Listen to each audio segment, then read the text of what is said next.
ドジャースのデーブ・ロバーツ監督が、米メディアフォックス11ロサンゼルスに出演し、今春のチームにとって最も重要な話題について語りました。そこで挙げられたのは、山本由伸投手がエースとしての地位を確立できるのか、そして何よりも大谷翔平選手の二刀流復活について、この2つのテーマでした。今回はロバーツ監督の貴重なインタビュー映像と、大谷の二刀流復活スケジュールを日本語字幕付きでお届けします。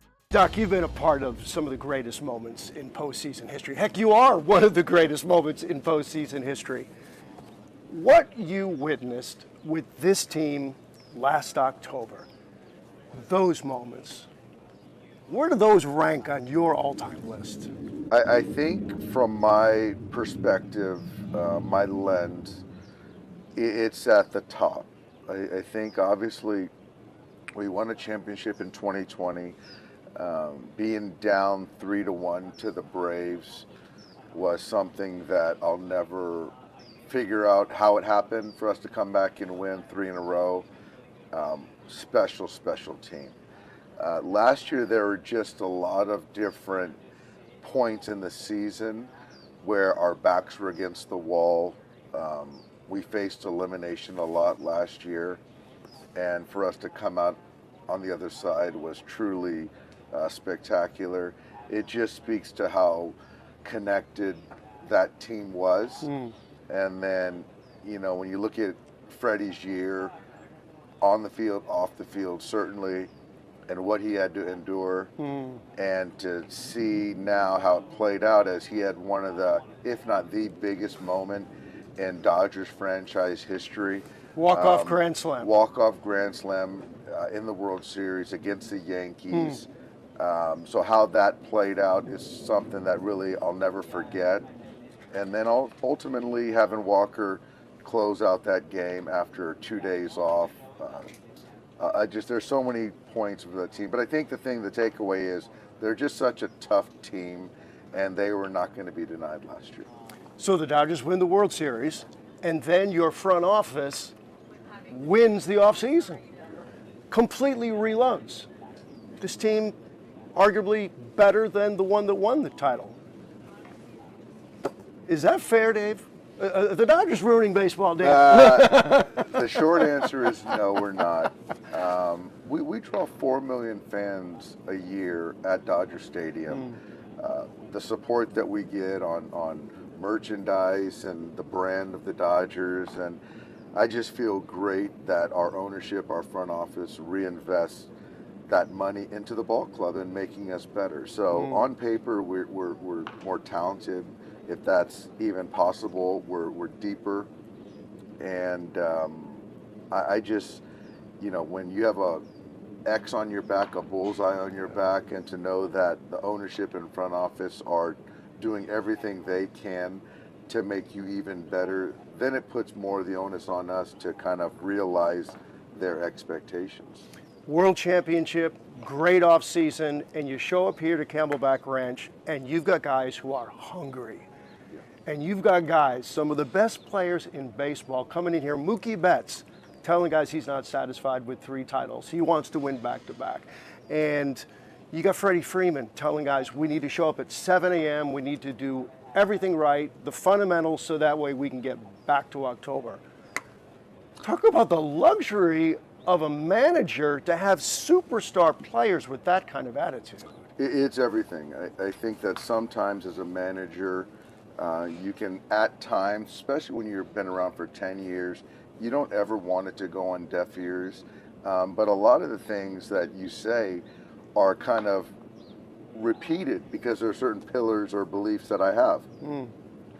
But when you have the players, certainly superstar players, echo and add their kind of twist to what they feel this organization, this ball club needs, that's everything. We have guys that have won multiple championships. We have guys that have come into camp that have not won a championship at all. So speaking to your hunger, now you have that kind of infusion. It just continues to raise the bar for the Dodgers. And then, of course, you've got a guy like Shohei Ohtani, who just was the best player in baseball last year and now brings a whole other dimension to the game. You and I do this every year. We sat before the season last year, and I asked you, what did you think it was going to be like to have a guy like Shohei Ohtani in the team? And you said, I just don't know. I don't know what this is going to be. Now that you've had a year with Shohei, what is it like to manage the maybe the greatest player that's ever played? You know, it's actually very easy in the sense of having a player of his caliber motivated and disciplined. The other part of it is this year, yeah, he is going to pitch this year. He's going to be a designated hitter as well. So I don't know how to manage that. He's done it before, so a lot of my kind of managing of him is counting on information from him. Yeah. It's from, you know, the coaches, the training staff, and figuring out what's the best balance for Shohei. But I do know that Shohei is all in on the Dodgers and whatever we do, and ultimately to win another championship. So he won an MVP last year, and certainly he's the front runner again to win the MVP as he's now hitting and pitching. As we all descend upon spring training here in Arizona, we media types, we come up with lists, right? And we think, okay, what's the storylines for the Dodgers coming into spring? And everyone has their own opinion. I want to know the manager of the Dodgers. What's your opinion? Give me your top 3 storylines this spring for the Dodgers. Let's start with number 3. Ooh, number 3 storyline for the Dodgers. I think, can Yoshinobu Yamamoto take the next step forward to be a number 1 or number 2 to anchor a championship caliber team. And you've already said he's ahead of where he was last year. And he is. I think number 2 storyline for the Dodgers this spring. I think number 2 storyline is, can the offense continue to perform the way that they're capable of, which will allow a lot of coverage or protection over a staff that we need to manage how they're used, their usage. And when you win games by good margins and you win games because of your offense, that helps my decision making and allows me to protect guys. Okay. And the number 1 storyline of the Dodgers this spring is? I think the number 1 storyline is Shohei. You know, he obviously is always a header, but he is now hitting, coming off a major surgery, and now pitching. If he can just continue to stay healthy, make 20-plus starts, take 550 plate appearances, it's going to be a great year. Okay, I like that. I like those 3. I had one other one on my list that you did not include, and it's the fact that you, Dave Roberts, you've won 851 games as manager of the Dodgers. The 3 guys ahead of you, you're 4th on the all-time list. The 3 guys ahead of you, you have a higher winning percentage than them. You've won a couple of World Series now as manager of the Dodgers. You're a former manager of the year. And you have an expiring contract, Dave. Is there any reason in the world that you should not become the highest paid manager in all of baseball? I'm not trying to play your agent I hope that's not a storyline, because you know me, Kyle. I definitely don't want it to make it about me. I don't want this expiring contract to be a story, to be ultimately a distraction for the players. It is getting late in the game. I'm very hopeful that something will get done.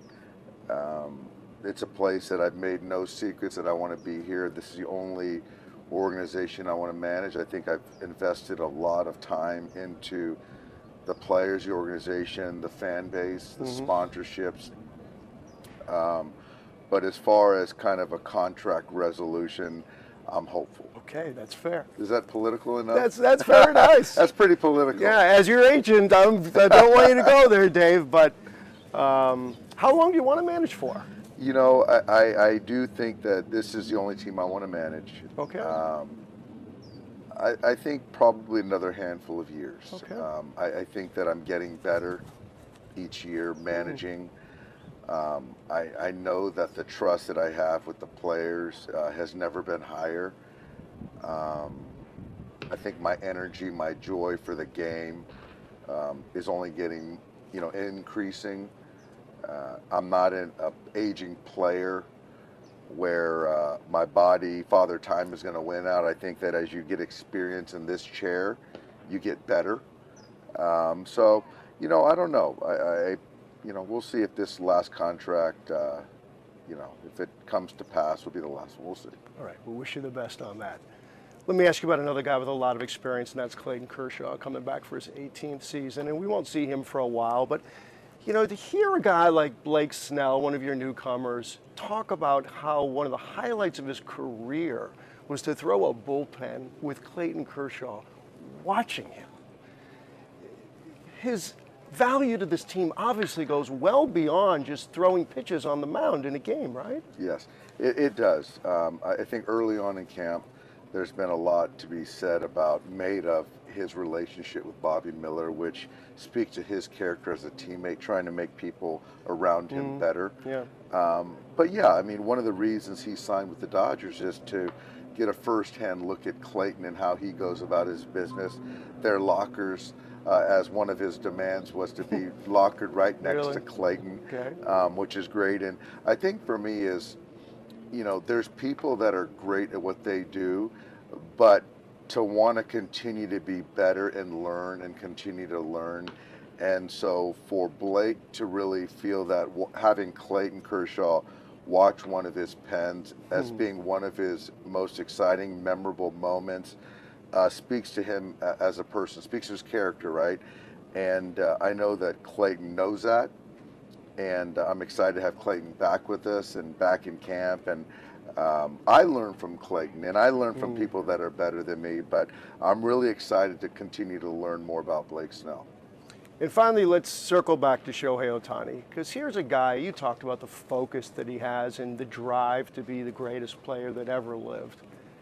And yet, he finds the time to play a prank on his own manager.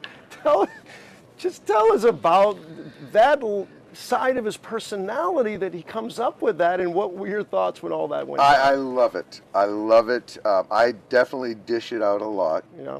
And I think the thing is that we are seeing Shohei's real personality come out each and every day. Yeah. I thought last year we got to see more of Shohei, and I think that his teammates, the fans are starting to see that he is young at heart. He's a jokester. He's fun-loving, easygoing, but he takes his job seriously. And he certainly caught me off guard by taking my car and putting the toy Porsche, in my parking spot. Did you get your car back? I did get my car back. Okay, good. But I've got a memory of an elephant, so I told him, I said, hey, payback. You're 1-0 now, but we got a long way to go. Do you get to keep the Porsche, by the way? I kept the Porsche. Oh, that's nice. right. That's right. Thanks, Dave. Always appreciate your time. Thank you very much. Thank you. That was good. ご視聴いただきありがとうございました。チャンネル登録、コメントをお願いいたします。